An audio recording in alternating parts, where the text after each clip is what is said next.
Kisah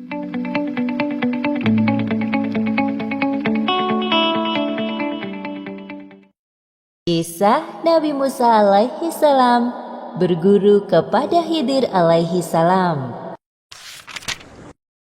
Kisah ini diceritakan dalam Al-Quran, surat Al-Kahfi ayat 60 hingga 70. Pada saat itu, Nabi Musa alaihi salam diperintahkan Allah Subhanahu wa Ta'ala untuk berguru kepada Nabi Khidir. Dalam perjalanannya menemui Nabi Khidir, Nabi Musa ditemani oleh muridnya bernama Yusya bin Nun. Pada suatu hari, Nabi Musa alaihi salam sedang menyampaikan dakwah kepada kaumnya. Ketika majelis telah ditutup, tiba-tiba ada seorang pemuda menghampirinya. Wahai Musa, di antara seluruh manusia di dunia ini, siapakah orang yang paling pandai? Pastilah aku orangnya. Jawaban Nabi Musa tersebut menunjukkan kesombongan manusia yang seakan-akan melupakan kehadiran Sang Pencipta. Setelah peristiwa ini, Allah mengabarkan kepada Nabi Musa bahwa ada seseorang yang lebih pandai darinya. Kemudian, Allah juga memerintahkan Nabi Musa untuk berguru kepada orang tersebut. Orang yang dimaksud adalah Nabi Khidir alaihi salam. Nabi Musa penasaran dengan orang yang memiliki keilmuan lebih darinya. Ya Allah, bagaimana caranya hamba dapat bertemu orang tersebut? Allah kemudian memerintahkan Nabi Musa untuk membawa seekor ikan dalam perjalanannya. Apabila nanti ikan itu hilang di suatu tempat, maka di sanalah Nabi Musa dapat bertemu dengannya. Keesokan harinya, Nabi Musa ditemani oleh muridnya yang bernama Yusya bin Nun mulai melakukan perjalanan. Wahai Yusya, tolong bawa ikan ini selama perjalanan kita. Siap, wahai Musa. Di tengah perjalanan, Wahai Nabi, sebenarnya kemana kita akan pergi? Kita tidak akan berhenti sampai aku menemukan pertemuan dua laut, walaupun harus memakan waktu selama bertahun-tahun lamanya. Baiklah, wahai Musa. akhirnya tibalah Nabi Musa dan muridnya di suatu pertemuan dua lautan. Namun keduanya tidak ada yang menyadari. Seperti yang disebutkan dalam Al-Quran, surat Al-Kahfi ayat 61. Maka tatkala mereka sampai ke pertemuan dua laut itu, mereka lalai akan ikannya. Lalu ikan itu melompat mengambil jalannya ke laut itu. Hah? Ikan itu meloncat dengan lincahnya. Sungguh aneh sekali. Tak terasa mereka terus berjalan jauh, sampai Nabi Musa sadar bahwa perutnya bunyi, tanda bahwa minta diisi makanan. Wahai Yusya, sebaiknya kita istirahat dulu di sini. Bawalah kemari makanan kita. Sesungguhnya kita telah merasa letih karena perjalanan kita ini. Ini makanannya, wahai Musa. Silahkan. Nabi Musa dan Yusya menikmati bekal yang mereka bawa. Setelah selesai dan akan meneruskan perjalanan, Yusya baru teringat akan ikan yang mereka bawa. Wahai Nabi, maaf sebelumnya. Tadi hamba lupa memberitahukan tentang ini. Apa maksudmu, wahai Yusya? Tahukah kamu, tatkala kita mencari tempat berlindung di batu tadi, maka sesungguhnya aku lupa menceritakan tentang ikan itu. Dan tidak adalah yang melupakan aku untuk menceritakannya, kecuali syaitan. Dan ikan itu mengambil jalannya ke laut dengan cara yang aneh sekali. Di manakah tepatnya ikan itu hilang? Di batu-batu dekat pertemuan dua laut, wahai Nabi. Ikan itu meloncat keluar dengan sendirinya. Ah, tempat itu. Ya, aku ingat. Jadi tempat itulah yang selama ini kita cari, wahai Yusya. Benarkah itu, wahai Nabi? Ya, ayo kita kembali ke tempat itu. Baik. Seperti yang disebutkan dalam Al-Quran, surat Al-Kahfi ayat 64. Lalu keduanya kembali mengikuti jejak mereka semula. Akhirnya tibalah Nabi Musa dan Yusya ke tempat jatuhnya ikan tadi. Apakah di sini tempatnya ikan itu hilang, wahai Yusya? Benar, wahai Nabi. Ikan itu melompat tepat di balik batu besar itu. dan masuk ke dalam lautan. Nabi Musa dan Yusya tidak memperhatikan bahwa ada seorang laki-laki di dekat mereka. Nabi Musa pun sedikit terkejut melihat kehadirannya. Apa ini orang berilmu yang dimaksud oleh Allah? Assalamualaikum. Waalaikumsalam warahmatullahi wabarakatuh. Apakah engkau Musa, Nabi Bani Israel?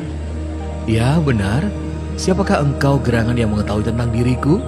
Sepertinya sudah saatnya Allah mempertemukan kita sekarang. Aku Khidir alaihissalam.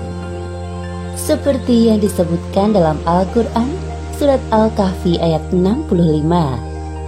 Lalu mereka bertemu dengan seorang hamba di antara hamba-hamba kami. Kami berikan kepadanya rahmat dari sisi kami, dan yang telah kami ajarkan kepadanya ilmu dari sisi kami. Alhamdulillahirabbil alamin. Aku sangat senang bisa bertemu denganmu, wahai Khidir.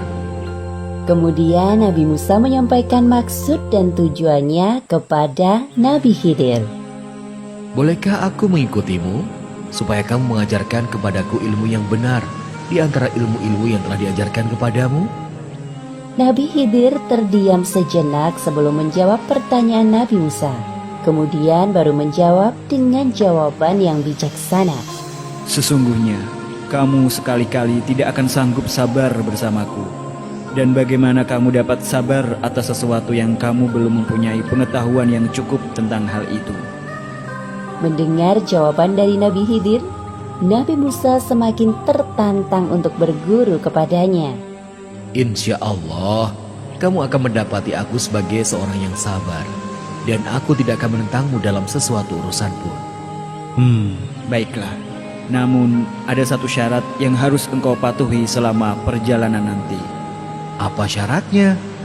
Jika kamu mengikutiku, maka janganlah kamu menanyakan kepadaku tentang sesuatu apapun, sampai aku sendiri menerangkannya kepadamu.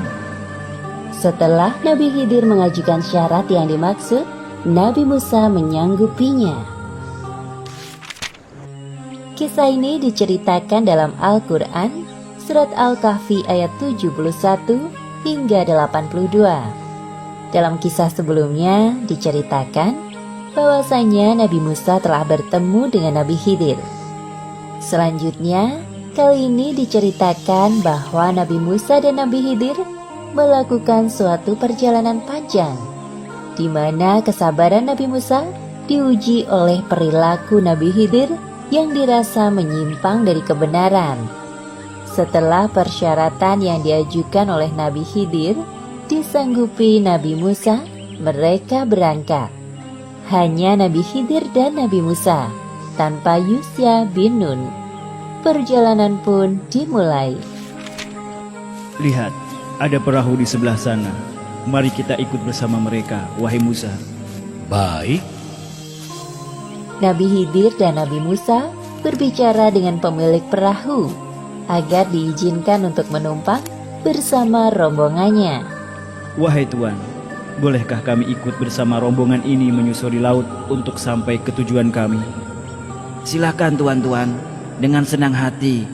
Perahuku ini masih kokoh jika hanya ditambah 2 orang. Naiklah. Terima kasih.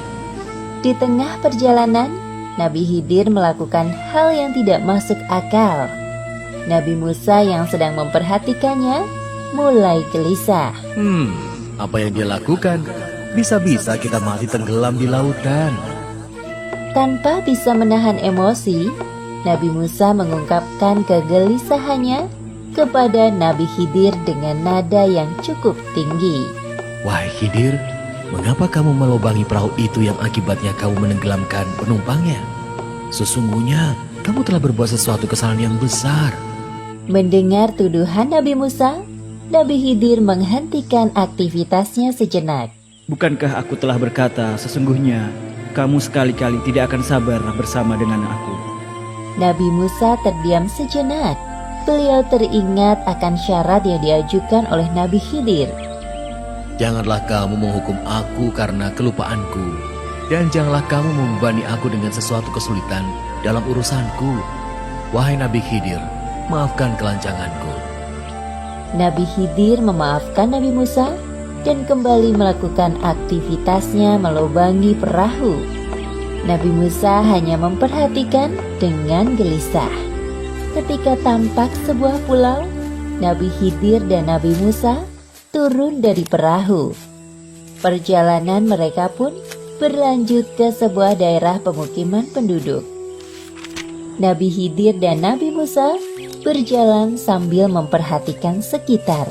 Belum mereka jumpai seorang pun di negeri itu. Semakin jauh berjalan hingga sampai di daerah yang sepi. Wahai Khidir, mengapa kamu bunuh jiwa yang bersih? Bukan karena dia membunuh orang lain? Sesungguhnya kamu telah melakukan sesuatu yang mungkar. Bukankah sudah aku katakan kepadamu bahwa sesungguhnya kamu tidak akan dapat sabar bersamaku? Kesabaran Nabi Musa mulai goyah. Telah 2 kali beliau melanggar syarat dari Nabi Khidir. Sekarang Nabi Musa mengajukan hukuman untuk dirinya sendiri jika nanti beliau melanggar syarat dari Nabi Khidir untuk ketiga kalinya. Wahai Khidir, jika aku bertanya kepadamu tentang sesuatu sesudah kali ini, maka janganlah kamu memperbolehkan aku menyertaimu. Sesungguhnya, kamu sudah cukup memberikan uzur kepadaku. Baiklah, aku setuju saja. Itu usulan yang engkau buat sendiri. Kemudian, Nabi Khidir dan Nabi Musa melanjutkan perjalanan.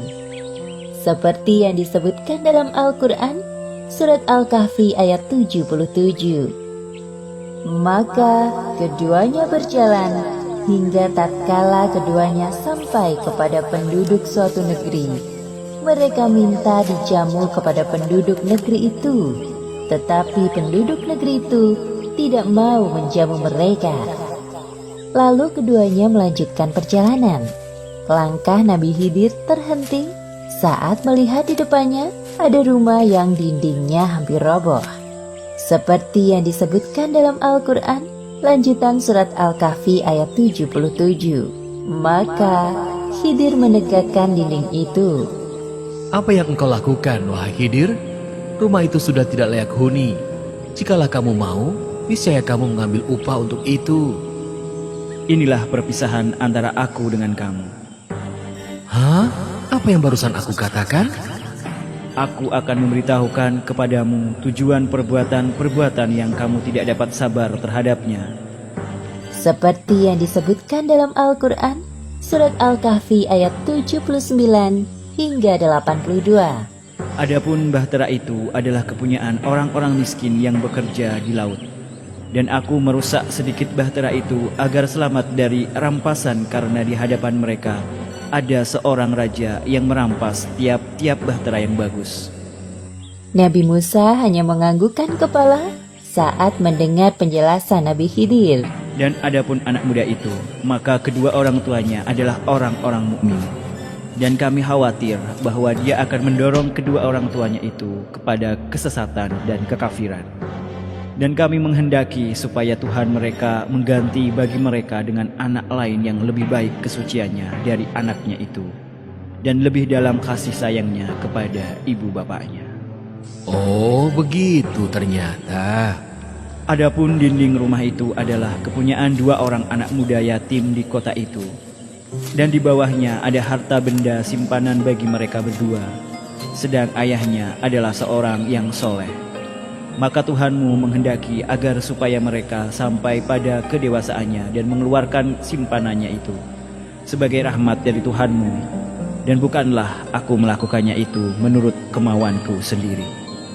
Demikianlah itu adalah tujuan perbuatan-perbuatan yang kamu tidak dapat sabar terhadapnya. Jadi begitu penjelasannya. Sekarang aku baru mengerti. Sepertinya aku harus mengakui kekuranganku, bahwa ada seseorang yang lebih pandai dariku. Terima kasih Nabi Khidir, engkau adalah guru yang hebat. Satu hal yang harus engkau sadari bahwa semua ilmu yang kita miliki itu datangnya dari Allah. Jangan mudah sombong dengan sedikit ilmu yang kita miliki. Akhirnya mereka pun berpisah.